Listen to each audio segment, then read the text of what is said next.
Diziam que desertei da Marinha na graduação do meu irmão, o general me reconheceu como coronel. Minha família jurou que eu era um desertor da Marinha. Fiquei em silêncio durante a cerimônia de condecoração do meu irmão como comando especial. Então seu general me olhou fixamente e disse: Coronel, o senhor está aqui? A multidão congelou. O queixo do meu pai tocou o chão. O ar ficou espesso enquanto as palavras do general ecoavam por todo o auditório. Pude sentir centenas de olhares se cravando em mim como punhais, especialmente os do meu pai e da minha mãe na primeira fileira. Seus rostos empalideceram como se tivessem visto um fantasma. Não um fantasma qualquer, mas o fantasma da traição que eles mesmos haviam criado. Sou Miguel, 34 anos, e durante os últimos 8 anos minha família disse a todos que abandonei a Marinha por covardia. Meu pai, Eduardo, um ex-tenente que nunca alcançou a glória militar que almejava, havia transformado minha suposta deserção no assunto favorito durante as reuniões familiares. Miguel não aguentou nem 3 meses de treinamento básico, repetia enquanto servia uísque aos amigos. Graças a Deus temos o Alexandre. Ele sim tem o que é preciso. Minha mãe, Carmen, assentiu com uma mistura de vergonha e decepção, como se eu tivesse manchado o sobrenome para sempre. A realidade era completamente diferente. Fui recrutado para uma unidade de operações especiais tão classificada que nem mesmo podia revelar sua existência à minha própria família. Assinei protocolos de confidencialidade que me proibiam de falar sobre meu posto, missões ou localização. Enquanto minha família me acreditava trabalhando numa pequena empresa de segurança na capital, eu havia dirigido operações em mais de 15 países, subindo até o posto de coronel em tempo recorde. Cada Natal, cada aniversário, cada reunião familiar era um exercício de contenção. Pelo menos encontrou algo que consegue lidar, dizia meu pai, batendo no meu ombro com condescendência enquanto elogiava as façanhas básicas do Alexandre em seu treinamento. Seu irmão logo será um comando especial da Marinha. Sabe o que isso significa? É claro que sabia. Eu havia treinado vários deles. A justiça parecia algo inalcançável enquanto mantinha meu juramento de silêncio, mas o destino tem formas inesperadas de se manifestar. Quando Alexandre me convidou para sua cerimônia de formatura, aceitei comparecer apesar de saber o quanto seria desconfortável.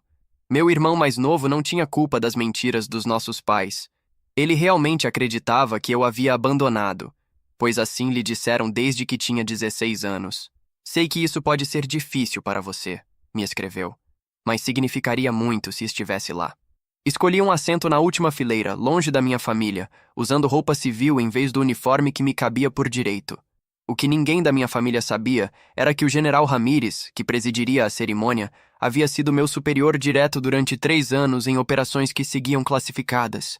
Observei como subiu ao pódio com seu característico porte severo, como ajustou o microfone e começou a falar sobre honra, lealdade e sacrifício, valores que me haviam obrigado a suportar em silêncio anos de humilhação familiar. Vi Alexandre receber sua insígnia com orgulho, meus pais aplaudindo com lágrimas nos olhos desde a primeira fileira. Eu também aplaudi discretamente, genuinamente feliz pelo meu irmão. Foi então que aconteceu. O general Ramírez fez uma pausa, percorreu o auditório com o olhar, e seus olhos pararam em mim. Vi o reconhecimento imediato em seu rosto, seguido por algo que parecia indignação. Antes de concluir, disse ao microfone, sua voz ecoando com autoridade, devo reconhecer alguém cuja presença aqui hoje é tão inesperada quanto honrosa. Um murmúrio percorreu a sala.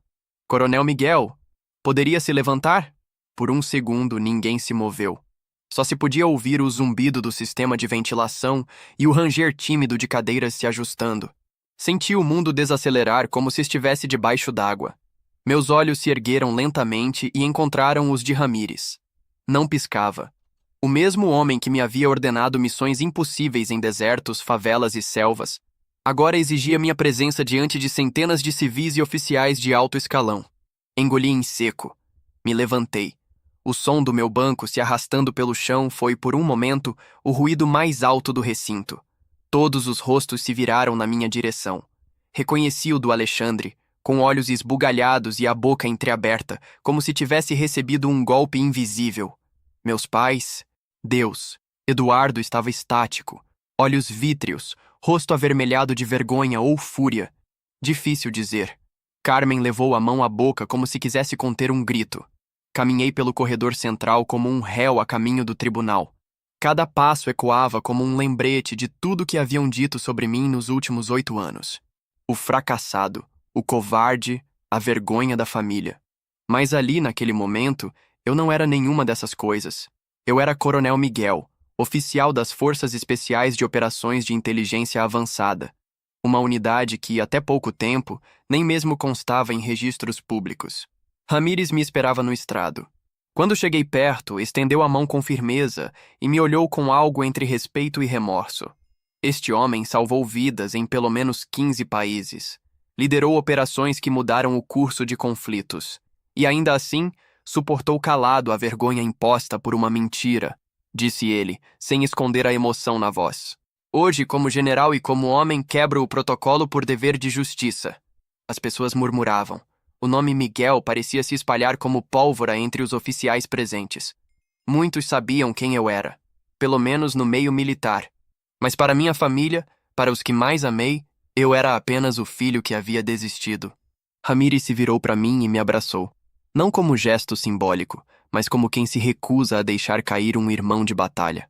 Os aplausos começaram discretos, e pouco a pouco foram crescendo. Todo o auditório estava de pé, menos meus pais. Naquele momento, confesso, queria me virar e encará-los. Mostrar que o mundo havia por fim descoberto a verdade, que o filho renegado havia voltado. Mas me resisti.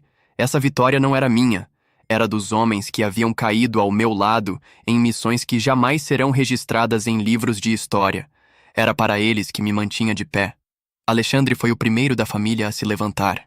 Correu até mim ainda com a insígnia recém-entregue presa ao uniforme e me abraçou. Um abraço confuso, apertado, urgente. Por que nunca contou? Sussurrou ele. Por que não podia? Respondi, segurando sua nuca como fazia quando era criança. E por que ninguém quis acreditar em mim quando mais importava?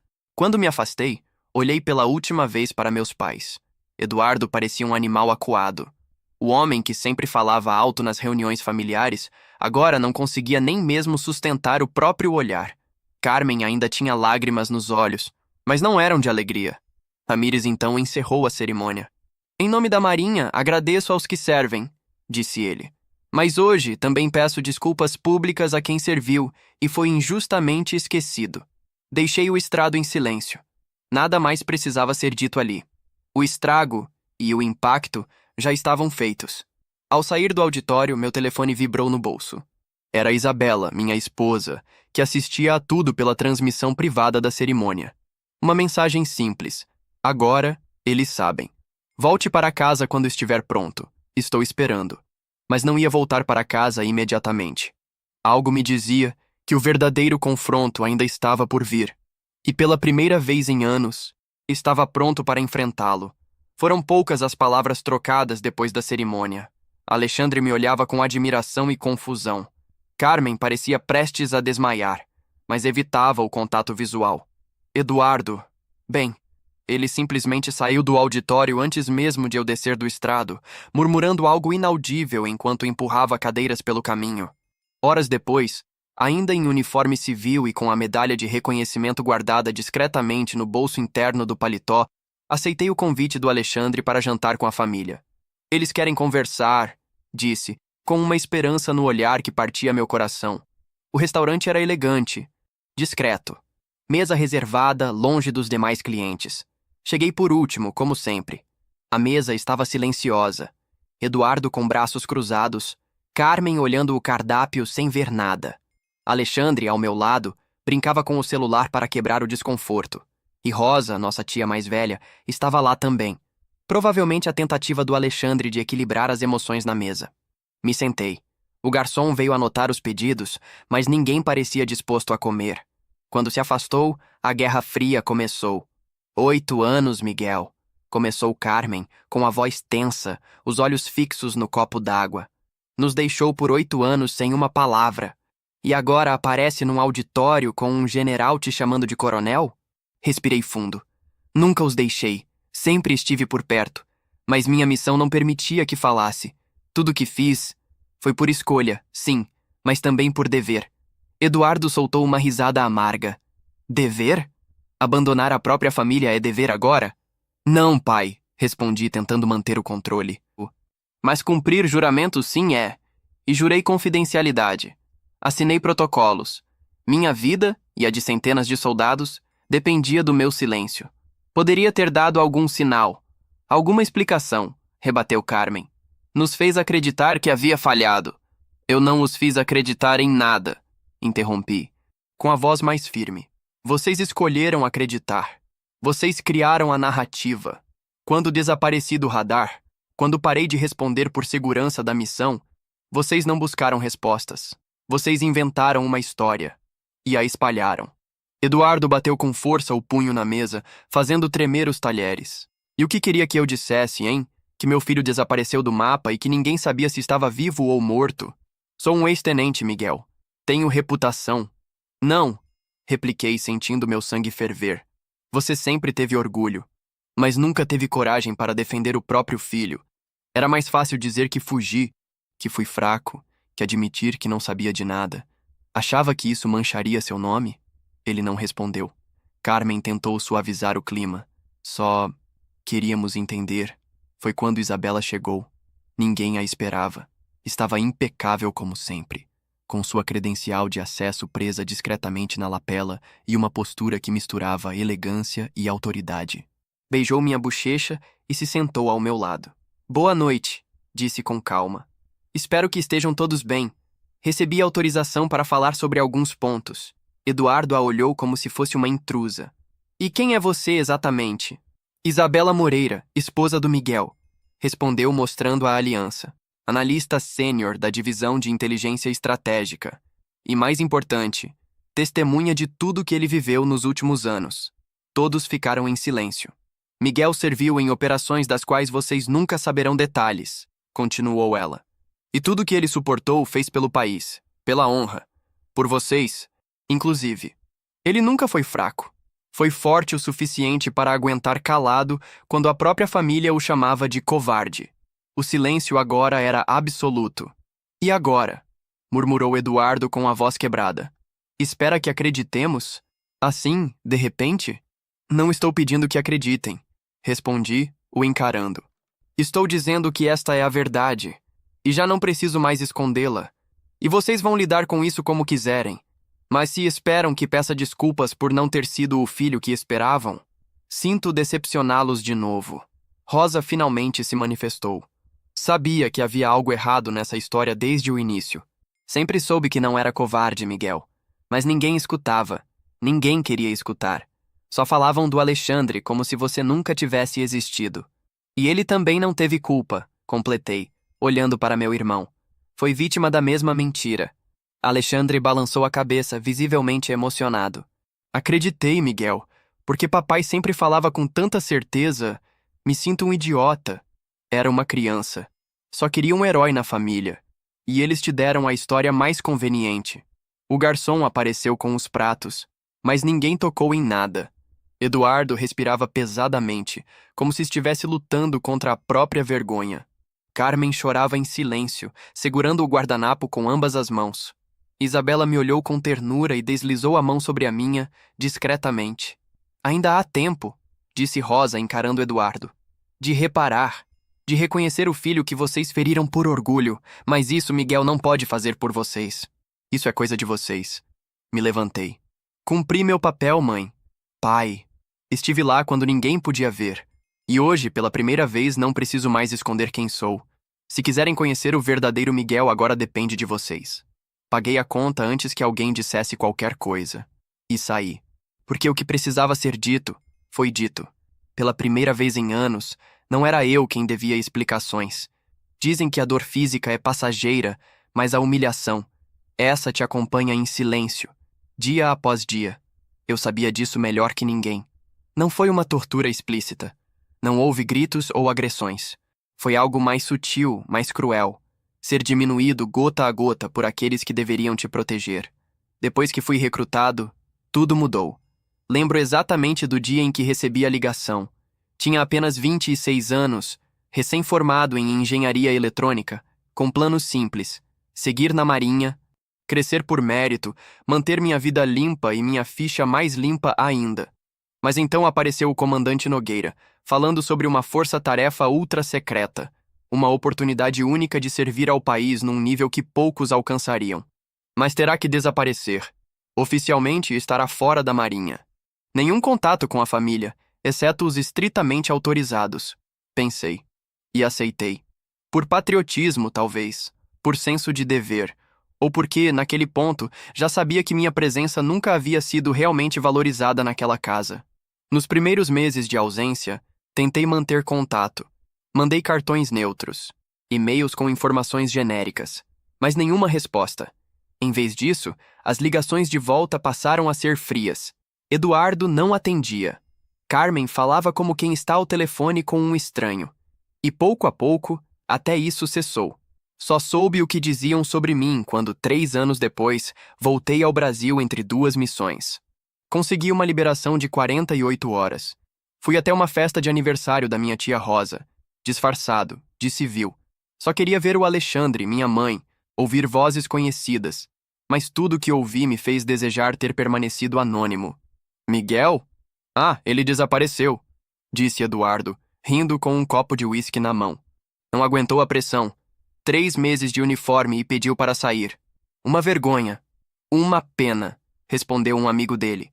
Mas acontece, o treinamento é para poucos. Por isso digo, este aqui, e apontou para Alexandre, ainda com 17 anos. Vai longe, tem fibra. Miguel, sempre foi fraco. Minha garganta travou. Estava a poucos metros deles, atrás de um muro, ouvindo tudo. Naquela noite dormi no carro alugado. Não tive coragem de bater na porta. Não depois de ouvir minha mãe assentindo em silêncio.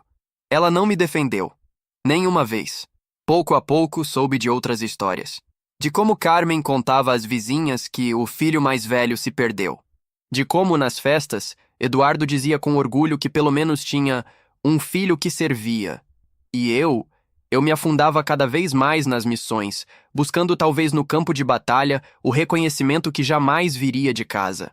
Houve momentos em que pensei em desistir, em escrever uma carta, em mandar uma foto em uniforme completo com todas as medalhas, em gritar para o mundo o que fazia, quem era, mas tudo isso violaria meu juramento. E se há algo que aprendi no exército foi que a palavra é compromisso. Lembro de uma missão em Kandahar, Afeganistão. Estávamos infiltrados há quase 3 semanas, dormindo em buracos cavados no chão, comendo rações secas e rezando para não sermos detectados. Um dos recrutas mais novos, Silva, perguntou o que fazia para aguentar tanto tempo longe da família. Respondi, com a franqueza que o desespero permite. Imagino que não tenho. Ele me olhou confuso e sorri, para não chorar. Alexandre cresceu ouvindo que era o substituto do fracassado. Assumiu o papel com gosto, sem saber que o irmão que idolatrava em silêncio era o mesmo que todos ridicularizavam nas festas. E mesmo assim, nunca respondi, nunca reagi. Mas por dentro, cada palavra pesava como um colete de chumbo. Quando nos encontrávamos ocasionalmente, Carmen me tratava como a um conhecido, Eduardo como a um erro de cálculo. E eu fingia que não doía. Até no meu casamento, só Rosa esteve presente. Isabela e eu fizemos tudo discretamente, numa base militar na Espanha. Meus pais não foram convidados, não por raiva, mas por lógica. O que fariam lá? Fingiriam sorrisos enquanto pensavam que estavam presenciando a união de um fracassado com uma mulher que, com certeza, não sabia toda a verdade? Isabela sabia tudo. Cada ferida, cada silêncio. E mesmo assim ficou. Foi ela quem colava os pedaços de mim que voltavam quebrados de cada missão. E embora o mundo inteiro reconhecesse minhas medalhas, meu currículo, minhas condecorações, nada substituía a ausência de um "estou orgulhoso de você", vindo do Eduardo. Nada apagava o olhar de decepção constante da Carmen. Quando ouvi o general Ramírez me chamar de coronel, foi como se um grito contido durante anos finalmente saísse. Um pedaço de mim adormecido acordou. Já não era mais o mesmo homem que ouviu escondido o próprio pai dizer "ele é uma vergonha". A diferença? Agora eles sabiam. E não ia pedir perdão por ter me tornado maior do que esperavam. Acordei no dia seguinte ainda com a voz da Isabela ecoando na minha mente. Ela sempre soube o momento certo para falar. E naquela noite, Havia dito tudo que mantive engasgado durante quase uma década. Mas mesmo assim, mesmo com tudo exposto, a sensação que me tomava não era de alívio, era de cansaço. Meu celular tocou às 6:07, número codificado. Sabia o que isso significava antes mesmo de atender. Coronel Miguel. Atendi, já em posição de alerta, apesar do corpo exausto. General Ramírez. Senhor, preciso do senhor na base Alfa 4, às 9. Urgente. Operação ativa? Classificação nível máximo. Não podemos discutir por aqui. Só traga seu equipamento padrão e venha preparado. Suspirei. Não fazia nem 12 horas que havia reencontrado minha família depois de 8 anos de distância emocional. E agora, de novo, a chamada. Isabela apareceu na porta do quarto, ainda de camisola, os olhos cansados. É ele? Perguntou, como quem já sabia a resposta. Sim, respondi. Vou ter que ir. Ela não chorou, não reclamou, nem tentou me impedir.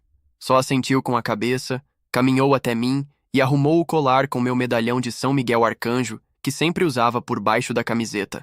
Volta inteiro, por favor, sussurrou. Beijei sua testa, vesti o uniforme e saí. A porta da base Alfa 4 era vigiada por 2 agentes de inteligência. Me identifiquei com o protocolo padrão e fui conduzido imediatamente à sala de reuniões sigilosas. Ao entrar, encontrei Ramírez com seu habitual café preto, sentado diante de uma tela com informações criptografadas. Obrigado por vir tão rápido, disse ele me cumprimentando. Sei que ontem foi intenso. Assenti sem responder. Ele não era homem de rodeios. Temos movimentos estranhos em Buenos Aires. Vargas reapareceu. Meu estômago se revirou. Vargas. Esse nome ainda me dava arrepios. Um narcotraficante internacional envolvido em redes de tráfico humano, armas e inteligência hackeada. 3 anos atrás, uma missão mal executada resultou na morte de 3 homens sob meu comando. Vargas havia escapado por minutos, rindo enquanto desaparecia numa caminhonete blindada no meio de Medellín. Tem certeza de que é ele? Perguntei, mantendo a voz fria. Absoluta. Nossos satélites captaram movimentos com o mesmo padrão logístico da rede dele. Fontes em terreno confirmaram. Está em Buenos Aires, disfarçado como empresário de logística. E está vulnerável. Mas por pouco tempo. Ramírez girou o tablet e mostrou imagens borradas. Capturas de drone, conversas codificadas interceptadas. Vargas estava lá, de novo. E dessa vez tínhamos uma oportunidade real. Quero você liderando a operação. Você conhece os padrões dele como ninguém. E sei o que esta missão representa. Engoli em seco. Ele sabia. Não era só uma missão profissional. Era algo pessoal. Uma ferida aberta que carregava desde Medellín. Autorização de extradição? Perguntei. Já aprovada. Só precisamos trazê-lo vivo. E a equipe? Seu grupo original, menos os que perdemos. Mais 2 reforços novos. Um deles é Marcos, especialista em demolições táticas. O outro, Falcão, franco-atirador que você treinou na Bósnia. Assenti novamente. Partimos hoje à noite, mas antes, há algo que precisa saber. Ramírez me entregou um envelope lacrado. Abri e reconheci a letra do Eduardo. Meu pai. Era uma carta. Miguel, sei que nunca tive coragem para falar te olhando nos olhos. Sei que não acreditei quando devia e que tentei proteger meu nome em vez de te proteger. Mas ontem vi. Vi quem você se tornou. E vi o homem que falhei em apoiar. Estou tentando entender como reparar algo que deixei apodrecer por anos. Só quero que saiba que estou tentando. E espero que um dia, se voltar, possamos conversar como pai e filho, e não como adversários. Com vergonha, mas também com amor, Eduardo. Fechei o envelope devagar. Pediu para que entregasse antes da missão, disse Ramírez. Achei que devia saber que algo mudou. Fiquei ali parado por um instante com o peso do papel nas mãos e o peso das lembranças nos ombros. Tinha uma missão. Vargas esperava. Mas, pela primeira vez, meu pai não me esperava com desprezo. Quando saí da sala e fui ao hangar, vi minha equipe reunida. Alguns me cumprimentaram com sorrisos contidos. Outros, com aquele cumprimento militar seco, mas carregado de respeito. Prontos? Perguntei. Sempre que o senhor estiver, respondeu Falcão. Entrei no helicóptero, e enquanto as hélices começavam a girar e o mundo lá fora ficava cada vez menor, olhei para o horizonte e pensei, A guerra agora é lá fora, não mais dentro de casa, mas ainda precisava sobreviver.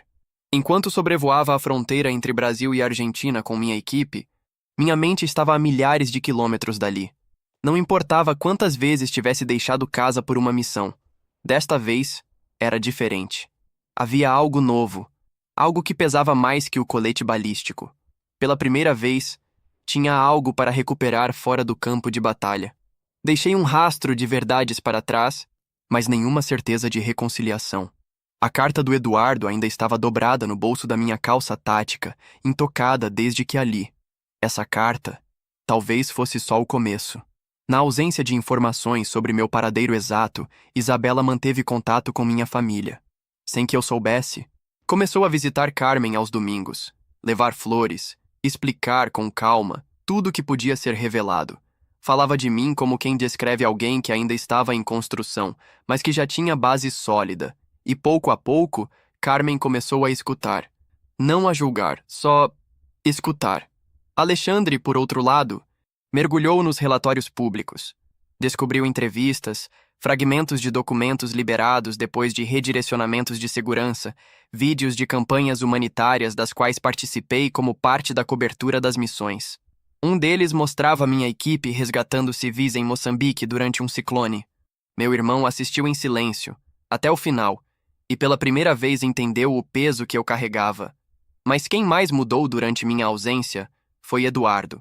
Segundo Isabela, passou os 3 meses seguintes obcecado. Visitou bibliotecas militares, falou com colegas antigos, procurou nomes e datas. Queria saber quem era esse homem que havia passado anos desprezando. E encontrou. Me encontrou. Nas entrelinhas das histórias que ele mesmo se havia negado a ler. Encontrou meu nome ao lado de soldados condecorados. Encontrou respeito onde jurava que havia vergonha. Carmen contou a Isabela com voz trêmula que encontrou um álbum novo na estante do Eduardo. Um álbum que ele mesmo montou. Recortes de jornais, datas anotadas com caneta preta, mapas com marcações, tudo sobre mim. Era como se, ao investigar o filho soldado, finalmente tivesse descoberto o filho homem. Durante uma dessas visitas, Rosa, minha tia, o confrontou. Você o chamou de covarde, e agora coleciona fotos dele como troféu? Não são troféus, respondeu ele. É arrependimento. No papel. Enquanto isso, nós já estávamos posicionados na base auxiliar em Tigre, região metropolitana de Buenos Aires. A missão era clara: infiltrar. Monitorar e capturar Vargas vivo, com o mínimo de exposição. O plano era simples, mas sabíamos. No terreno, nada era simples. Na primeira noite, observamos os padrões de deslocamento. Vargas usava disfarce civil, escolta mínima. Estava confiante, mas essa confiança era o que o tornava vulnerável.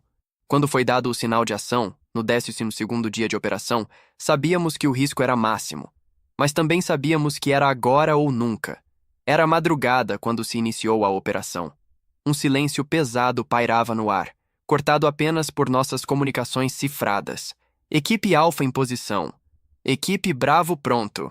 Par franco atirador em ponto de observação. Luz verde. Avançamos. O galpão onde Vargas se escondia era parte de um centro logístico abandonado, nos arredores de Zárate. Os satélites confirmavam a presença de 6 homens armados. O plano era simples: entrada rápida, bloqueio de saídas e captura. Eu liderava a incursão central. No início, tudo transcorreu como esperado. Avançamos coordenados, desarmamos 2 guardas externos e fizemos a varredura inicial. Mas quando nos aproximamos da sala principal, tudo desmoronou. Explosão. Emboscada. Merda! Recua! Gritei, arrastando o soldado Carvalho para fora do corredor, com o braço esquerdo já ensanguentado. Falcão cobriu a retaguarda enquanto recebíamos disparos vindos da parte superior do galpão. Sabiam que viríamos. E estavam prontos. Perdi 2 homens naquele inferno. Soldado Bessa e Tenente Munhoz. 2 jovens com futuro. 2 homens que havia treinado. Cada grito, cada bala, cada ordem me corroía. Mas não podia parar. Não ali. Não com Vargas tão perto. Conseguimos cercá-lo na sala de controle. Tentou fugir pelos fundos, mas Falcão atirou na perna dele, imobilizando-o.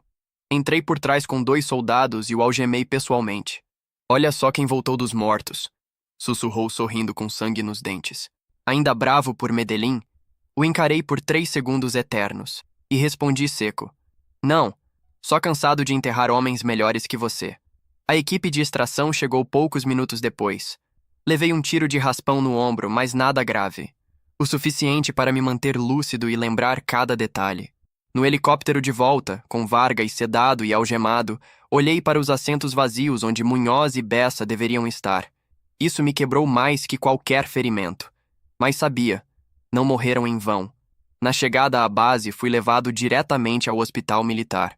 Isabela já havia sido avisada, e minha ficha médica foi classificada como lesão de combate moderada. Nada que me impedisse de continuar, mas o suficiente para forçar uma pausa. Horas depois, ainda sob efeito dos analgésicos, ouvi um sussurro.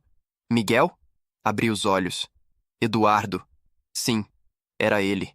Parado, sem uniforme, com as mãos nos bolsos e os olhos vermelhos.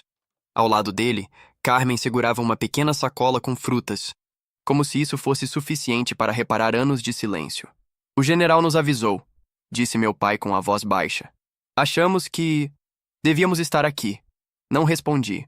Só fechei os olhos novamente e deixei que permanecessem ali, porque talvez pela primeira vez realmente estavam. Fiquei internado por 5 dias. Tempo suficiente para que os pontos cicatrizassem e a dor física começasse a dar lugar a outra mais profunda, a da reconstrução. Nos primeiros 2 dias, Eduardo e Carmen voltaram ao hospital todas as manhãs. Sentavam em silêncio. Meu pai lia o jornal, fingindo normalidade. Minha mãe trazia café, como se isso fosse algo que sempre tivesse feito. Eu observava tudo, calado. Não por rancor, mas porque não sabia por onde começar. No terceiro dia, quando Isabela chegou, eles já estavam lá. Foi estranho vê-los compartilhando o mesmo espaço em paz. Ela beijou minha testa e sussurrou. Não perdem um turno, mesmo quando você dorme. Foi também esse dia que Alexandre apareceu. Entrou de forma desajeitada, com um bolo de chocolate comprado na padaria da esquina. Sentou na beirada da cama e me olhou como nunca havia feito antes, com admiração genuína. Li tudo, disse. Vi cada vídeo, li cada linha.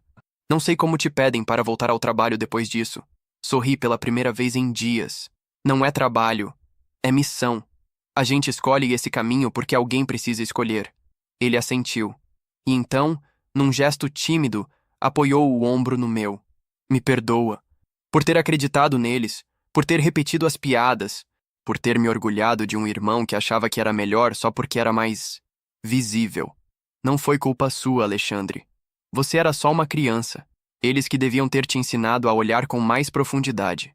Na manhã do 5º dia, recebi alta. Poderia ter ido direto para casa com Isabela, mas não fui.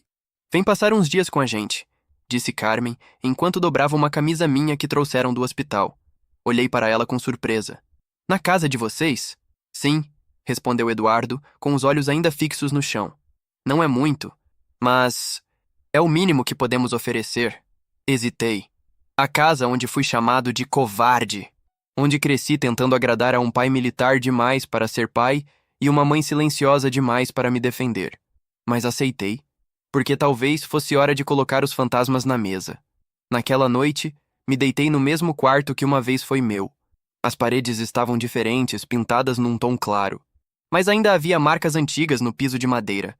Arranhões de quando arrastava a cama para estudar em paz longe da porta. Na estante, encontrei um porta-retrato com uma foto antiga. Alexandre e eu na praia. Crianças rindo. Essa foto, nem sabia que ainda existia. Dormi ali, pela primeira vez em anos, naquela casa. E ninguém me chamou de desertor. Na tarde seguinte, Eduardo me chamou até o terraço dos fundos. Estava sentado numa cadeira de balanço, com uma caixa de madeira no colo. Quando me aproximei, abriu a tampa e me mostrou uma medalha antiga, presa num tecido gasto. A reconheci imediatamente. Cruza o valor, murmurei. Isso não se entrega com facilidade. Não mesmo, respondeu ele com a voz rouca. Operação na Nicarágua. 1988. Classificada na época. Só liberaram o reconhecimento em 2003. Mas nunca falei disso. Nem para sua mãe. Fiquei em silêncio, observando o objeto entre seus dedos. Ele o girava com cuidado, como quem segura algo frágil. Sei que errei com você, Miguel, disse finalmente. Mas há algo que talvez precise entender. Viver com segredos nos destrói por dentro. Vivi 8 anos assim, pai. E eu vivi quase 40. Nos olhamos por um instante. Ele continuou. Tinha essa medalha guardada, mas sempre que olhava para ela sentia que era um peso, não um mérito. Porque, diferente de você, não consegui conciliar a vida lá fora com a vida aqui dentro. Quando formei família, enterrei essa parte de mim. Achei que estava protegendo vocês, mas talvez estivesse só me escondendo. Se levantou, caminhou até mim e, num gesto inesperado, estendeu a medalha na minha direção. É sua agora. Não pelo que fez, mas por quem se tornou. Você viveu entre 2 mundos e aguentou. Eu falhei nos 2. Demorei alguns segundos para aceitar. Quando toquei a medalha, senti o peso simbólico. Era mais que um objeto. Era reconhecimento. Era perdão. Era passagem. Obrigado, disse com um nó na garganta. Naquela noite nos sentamos à mesa com toda a família. Carmen fez lasanha, como nos velhos tempos. Alexandre trouxe vinho. Até Rosa apareceu, com seu jeito direto de sempre. As conversas foram leves. As lembranças doeram, sim, mas já não cortavam como antes.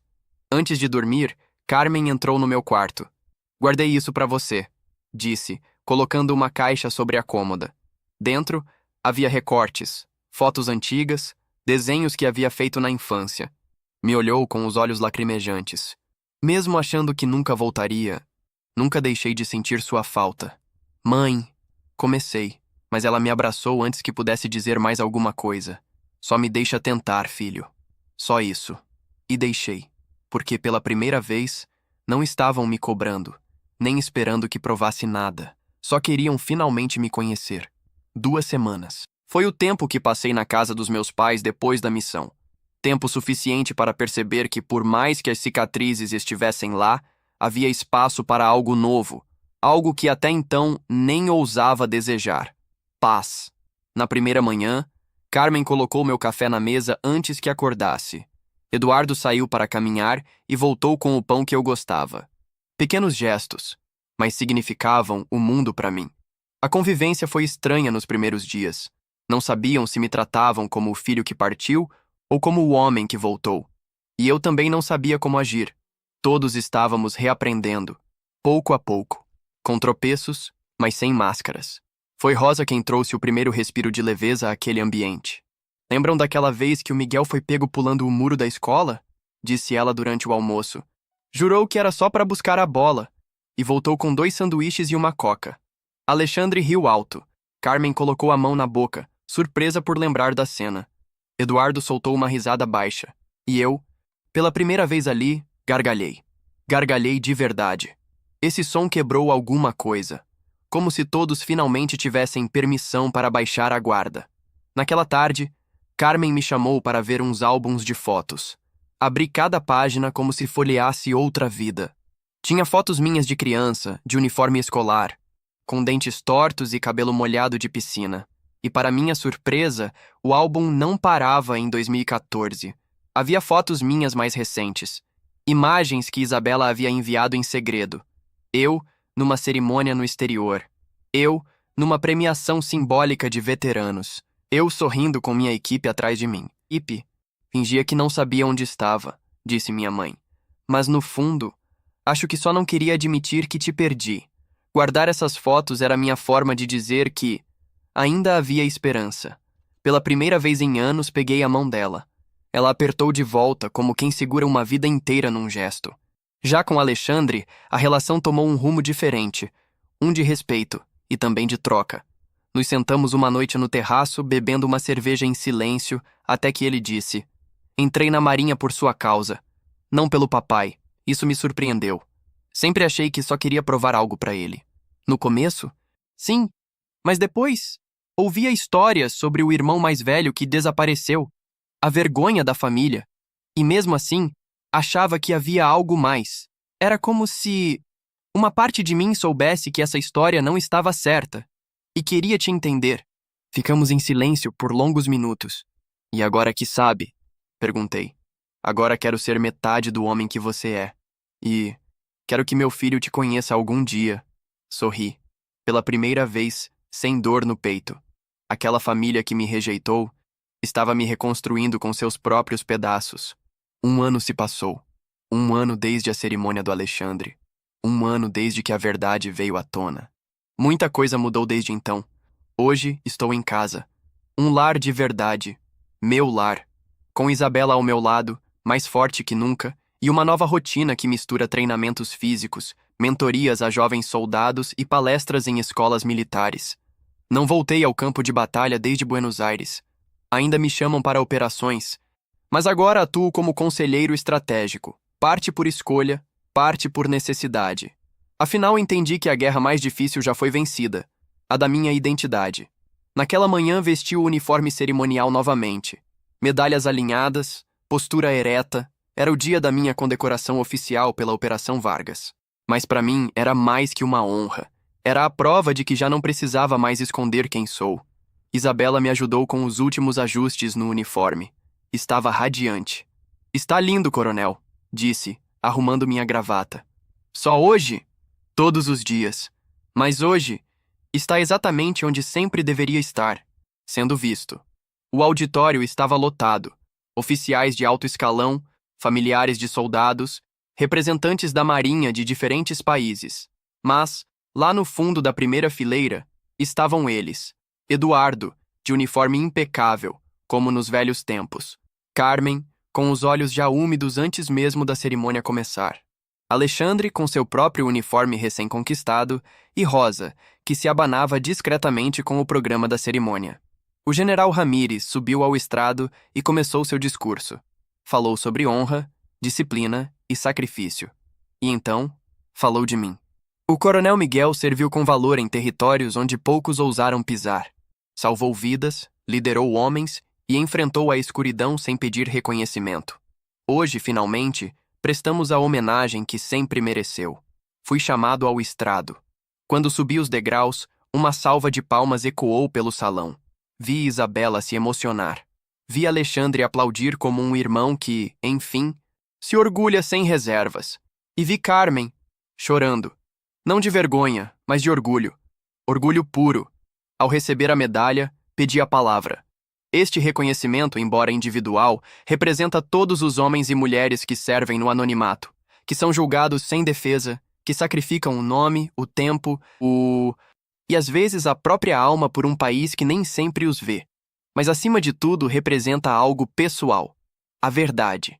Porque a verdade sempre encontra um jeito de vir à luz. Às vezes, tarde demais. Mas quando vem, cura. Palmas. Muitas. Mas o que mais ficou comigo foi o abraço do Eduardo no final da cerimônia. Forte, sem palavras, mas cheio de tudo que nunca dissemos. Foi ali que entendi.